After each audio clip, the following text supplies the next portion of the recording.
ये video science class 10 chapter 10 का part 14 है और अब हम पढ़ने वाले हैं law of refraction of light. तो law of refraction of light एक बहुत ही इंपॉर्टेंट प्रश्न है जो कि एग्जाम में पूछा जाता है और यहाँ दो लॉ का वर्णन किया गया है। इसी के साथ आपको अलग से स्नेल्स लॉ पूछा जाता है। तो ये बहुत ही एक इंपॉर्टेंट प्रश्न है जो कि एग्जाम में पूछा जाता है। तो हम लोग देखते हैं ये लॉ ऑफ रिफ्रैक्शन क्या है। पहला, the incident ray, the refracted ray and the normal to the interface of two transparent media at the point of incidence all lie in the same plane. तो आप इतना लंबा चौड़ा नहीं लिख सकते, इसको छोटा करके भी आप लिख सकते हैं। आपके हेल्प बुक में लिखा गया होगा तो आप उसे याद कर सकते हैं। तो चलिए हम लोग देखते हैं ये क्या लिखा गया है। तो आप देख सकते हैं यहाँ एक ग्लास स्लैब के द्वारा रिफ्रैक्शन दिखाया गया जहां पर दो मीडियम है। तो जो पहला लॉ हम लोग को बताता है वह बताता है कि इंसिडेंट रे, आप देख सकते हैं यह है इंसिडेंट रे और यह है रिफ्रैक्टेड रे और ये है नॉर्मल और ये पॉइंट ऑफ इंसिडेंस। तो बोलता है कि ये तीनों एक ही प्लेन में होने चाहिए। एक प्लेन कहने का मतलब क्या है, मैं आपको कोशिश कर रहा हूं समझाने का। स्कूल में आपको ये अच्छे प्रकार से समझाया जाएगा। एक प्लेन में होने का मतलब है कि मान लीजिए यह पेज है तो यह एक ही प्लेन में हुआ। मतलब क्या हुआ, इस प्रकार से लाइट आ रहा है तो इधर जा रहा है तो ये एक प्लेन में हो गया। अब मान लीजिए इस प्रकार से लाइट आया और आपकी ओर आ गया, आपकी ओर आ गया ये लाइट, मतलब आपके आंखों की ओर ये लाइट आ रहा है। मतलब मान लीजिए कि स्क्रीन से आपकी ओर जब लाइट आ रहा है तो फिर एक प्लेन नहीं हो गया, ये दो प्लेन हो गया। एक तो आपके तरफ आ रहा है, मान लीजिए आपके तरफ ये लाइट आ रहा है, या मान लीजिए आपके स्क्रीन के पीछे की ओर लाइट जाने लगा, आपके स्क्रीन के पीछे की ओर यह लाइट रे जा रहा है, तो फिर इसको हम लोग एक प्लेन नहीं मानेंगे। एक प्लेन कहने का मतलब क्या है कि ये स्क्रीन पे ही रह रहा है, सिर्फ स्क्रीन पे। इधर से आपने किया तो ऐसे स्क्रीन पे चाहे जैसे भी जा रहा है तो उसे ही हम लोग एक प्लेन मानते हैं। जैसे मैंने लॉ ऑफ रिफ्लेक्शन में बताया था, इस प्रकार से आया और इस प्रकार से आया, स्क्रीन पे ही ये हो रहा है यदि काम, तो इसे हम लोग क्या कहते हैं, एक प्लेन।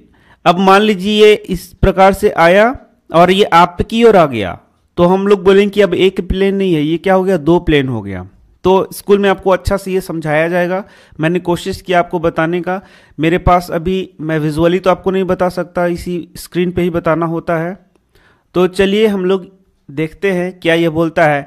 तो इंसिडेंट रे, रिफ्रैक्टेड रे और ये हो गया नॉर्मल। तो पॉइंट ऑफ इंसिडेंस पे ये तीनों क्या होंगे, एक ही प्लेन में होंगे। ऐसा नहीं कि ये इधर आ रहा है तो ये आपकी ओर अब आ गया या स्क्रीन के पीछे जाने लगा तो उसको एक प्लेन हम लोग नहीं मानते हैं।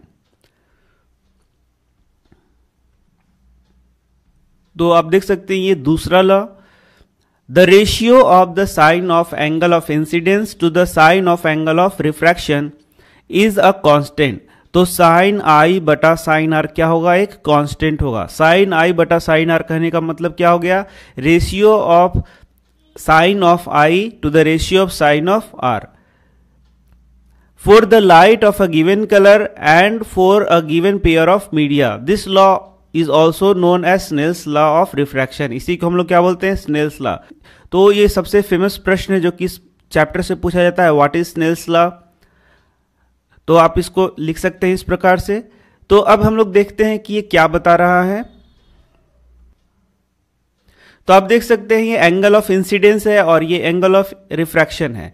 लेकिन एंगल ऑफ इंसिडेंस और एंगल ऑफ रिफ्रैक्शन का आपको रेशियो नहीं निकालना है, आपको इससे साइन आई का मान निकालना है और इससे आपको क्या निकालना है, साइन आर का मान निकालना है। और फिर ये क्या होता है, कांस्टेंट होता है। इसे ही हम लोग बोलते हैं स्नेल्स लॉ। तो आप बोलेंगे कि ये साइन आई क्या हुआ, साइन आर क्या हुआ। यहां तो हम लोग सिर्फ आई देख पा रहे हैं, आर देख पा रहे हैं। तो ये साइन आई हो गया, जैसे आपने ट्रिग्नोमेट्री में पढ़ा हो गया, sine theta, cos theta, tan theta, इसका मान पढ़ा होगा। तो आपने जो साइन थीटा वहां पढ़ा है उसी साइन थीटा को यूज करके हम लोग यहाँ साइन आई निकालते हैं और साइन आर निकालते हैं। तो आप बोलेंगे कि सर मुझे तो ये समझ में ही नहीं आ रहा है कि यहाँ से साइन आई कैसे निकलेगा, साइन आर कैसे निकलेगा। तो ये आपको यहाँ समझ में भी नहीं आएगा क्योंकि आपको यहाँ समझाया नहीं गया है। आप इसे क्लास 12 में पढ़ेंगे कि किस प्रकार से हम लोग साइन आई निकालते हैं, साइन आर निकालते हैं, किस प्रकार से रेशियो निकालते हैं, वहाँ आपको डिराइव करना होगा। 10th में आपको कोई भी इक्वेशन डिराइव नहीं करना है, आप सीधे सीधे याद करते जाइए इन सारी चीज़ों को।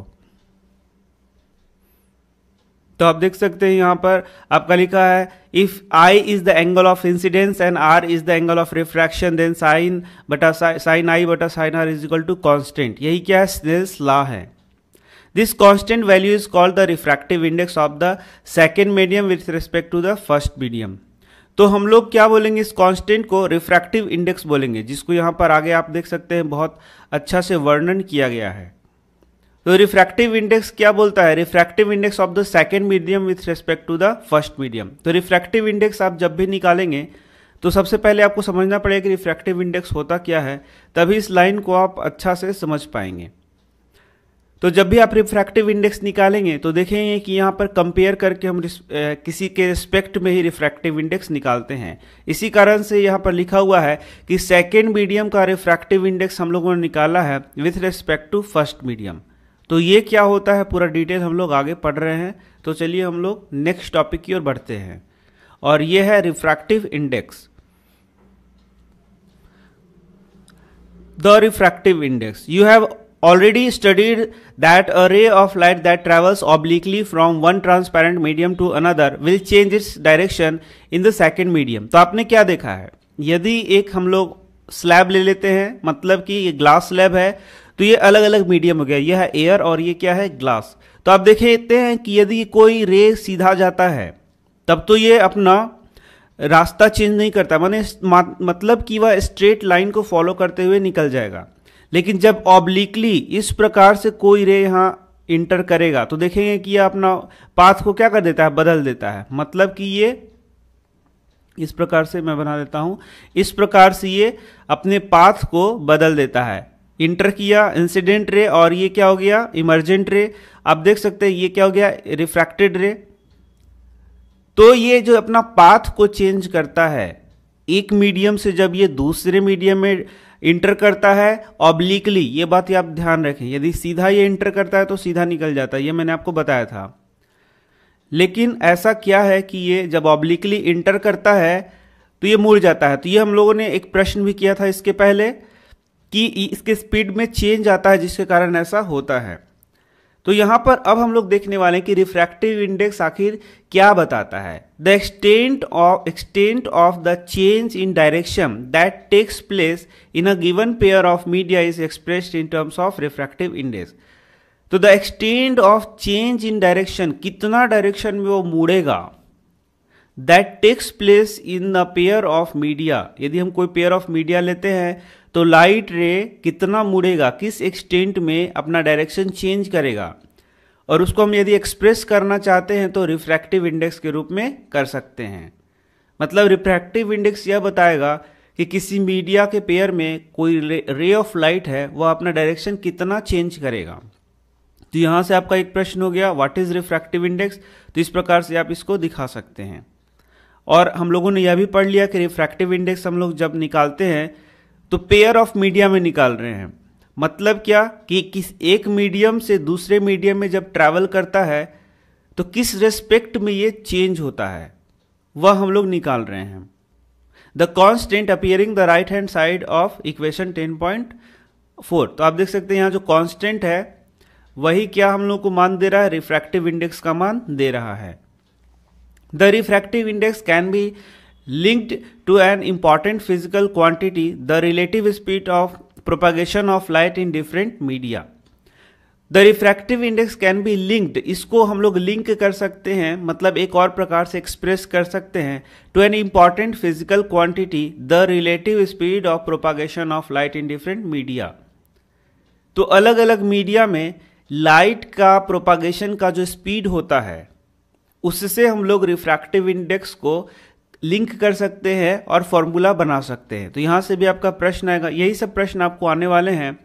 It turns out that light propagates with different speed in different media. तो ये तो आपको पता ही है कि लाइट जो है सो अलग अलग मीडियम में अलग अलग प्रकार से ट्रैवल करता है, मतलब कि अलग अलग स्पीड से ट्रैवल करता है। Light travels the fastest in vacuum, fastest किस में ट्रैवल करेगा, वैक्यूम में। हाईएस्ट स्पीड क्या होगा, 3 × 10⁸ एम पर एस, आपने पहले ही पढ़ा होगा इन एयर।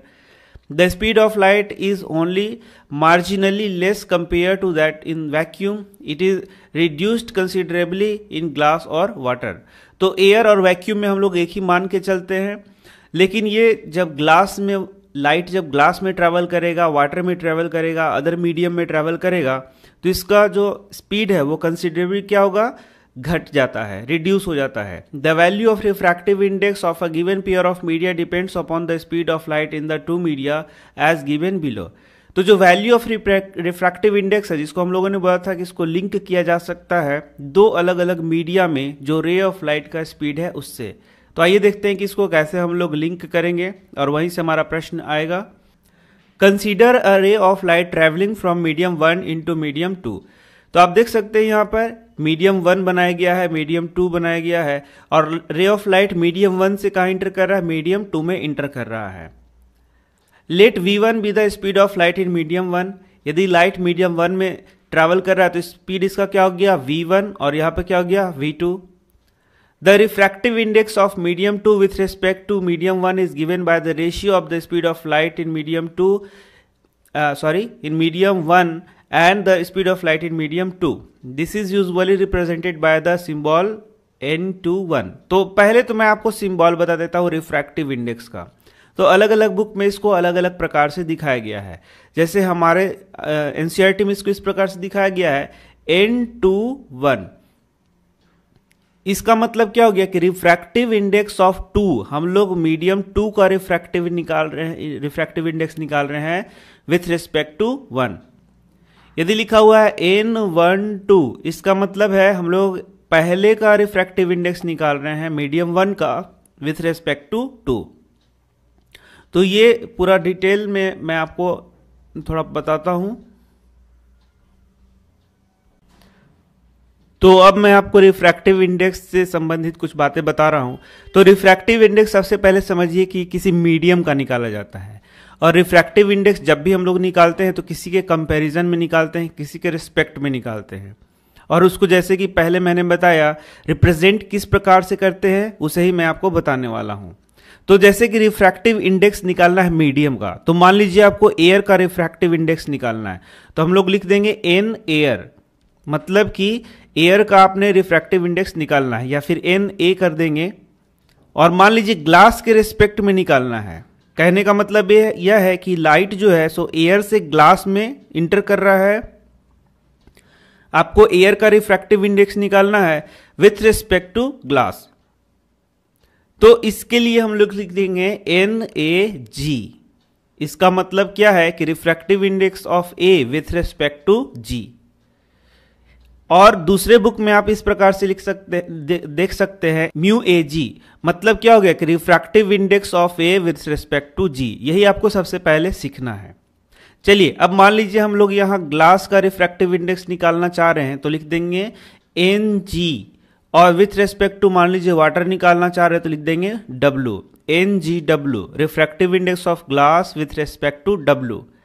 अब मान लीजिए यहां पर हम लोग वाटर का रिफ्रैक्टिव इंडेक्स निकाल रहे हैं तो लिख देंगे एन डब्ल्यू और एयर, मतलब कि एयर के रिस्पेक्ट में हम लोग वाटर का रिफ्रैक्टिव इंडेक्स निकाल रहे हैं.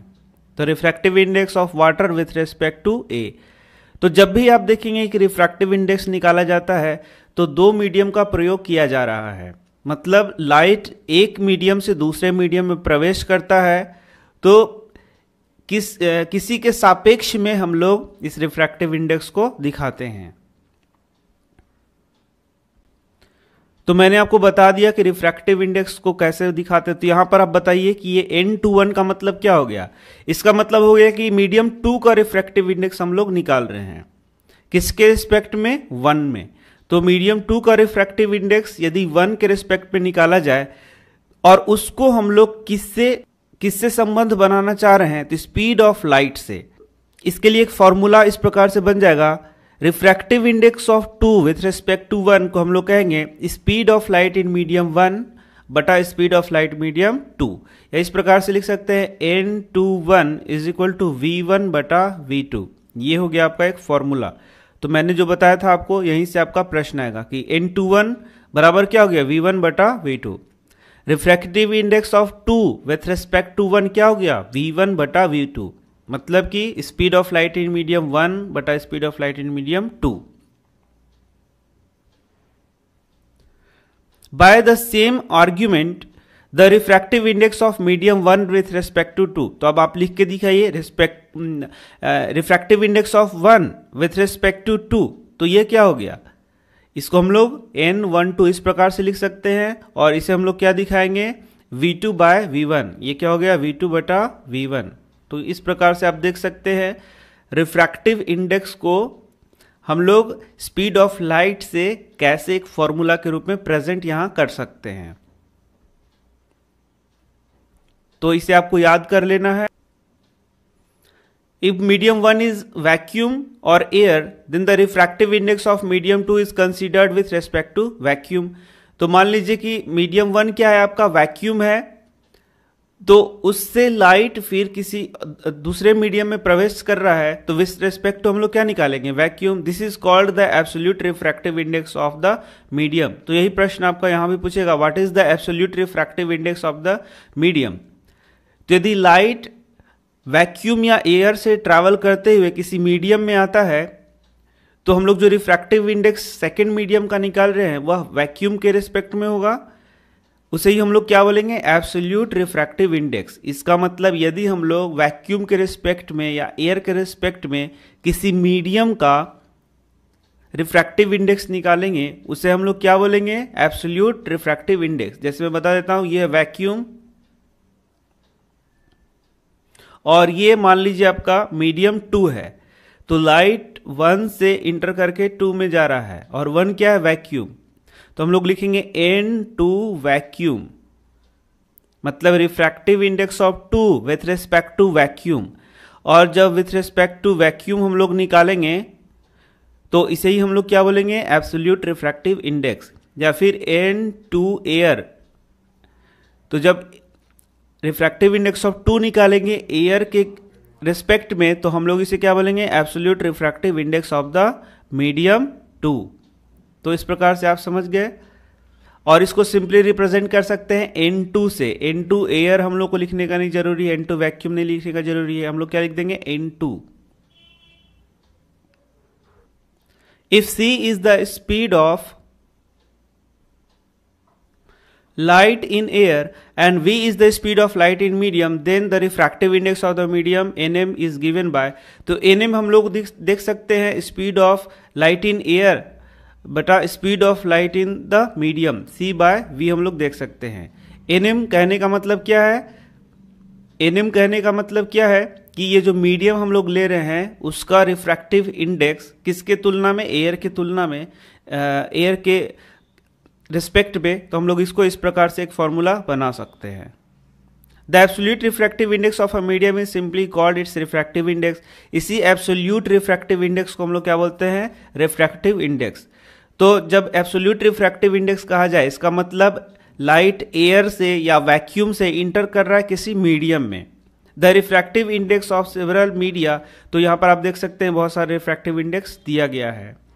From the table you can know that refractive index of water आप देख सकते हैं 1.33 है। This means that the ratio of speed in light in air and the speed of light in water is equal to 1.33। तो अब ये बात आप आसानी से समझ पा रहे होंगे। Similarly the refractive index of ground glass Ng is equal to 1.52। Such data However, you need not memorize the data। आपको ये डेटा याद नहीं रखना है, जब भी इससे प्रश्न पूछा जाएगा। तो जैसा आप देख सकते हैं यहाँ पर absolute refractive index of some material यहाँ पर दिया गया है। मटेरियल मीडियम का नाम दिया गया है, उसका रिफ्रैक्टिव इंडेक्स दिया गया है। मटेरियल मीडियम दिया गया है, रिफ्रैक्टिव इंडेक्स दिया गया है। तो इन मटेरियल मीडियम को, ये जो मटेरियल मीडियम यहाँ आप देख सकते हैं, इनका जो रिफ्रैक्टिव इंडेक्स है उसको आपको याद नहीं करना है। कभी एग्जाम में यदि इससे प्रश्न पूछता भी है तो वहां रिफ्रैक्टिव इंडेक्स आपको मिलेगा। Note from table 10.3 that N optically denser medium में not possess greater mass density. For example, kerosene having higher refractive index is optically denser than water, although its mass density is less than water. तो आप यहां पर देख सकते हैं एक और बात यहां पर बताया गया है, ऑप्टिकली डेंसर मीडियम, जो मीडियम ऑप्टिकली डेंसर हैं may not possess greater mass density, उनका ज्यादा मास डेंसिटी हो ऐसा नहीं है। तो मास डेंसिटी और ऑप्टिकल डेंसर पदार्थ दो अलग अलग चीज हो गए। जैसे कि एग्जांपल दिया गया है kerosene having higher refractive index, kerosene आप देख सकते हैं रिफ्रैक्टिव इंडेक्स वाटर से क्या है, ज्यादा है, इज ऑप्टिकली डेंसर, ये ऑप्टिकली तो डेंसर है, यदि रिफ्रैक्टिव इंडेक्स ज्यादा होगा तो ऑप्टिकली क्या होगा, डेंसर। जैसे कि जिसका जिसका रिफ्रैक्टिव इंडेक्स ज्यादा है वो ऑप्टिकली क्या होंगे, डेंसर। इसका यह मतलब नहीं हुआ कि उसका मास डेंसिटी भी ज्यादा हो। जैसे आप देख सकते हैं ऑल दो इट्स मास डेंसिटी, मतलब केरोसिन का जो मास डेंसिटी है वाटर से क्या होता है, कम होता है। तो केरोसिन का मास डेंसिटी अलग हो गया और उसका ऑप्टिकली डेंसर होना या रेयरर होना अलग हो गया। उन दोनों को आप एक साथ मिक्स ना करें। तो अब हम नेक्स्ट टॉपिक की ओर बढ़ेंगे अपने नेक्स्ट वीडियो में, क्योंकि ये बहुत लंबा वीडियो बन गया है। तो मिलते हैं आपसे नेक्स्ट वीडियो में। धन्यवाद।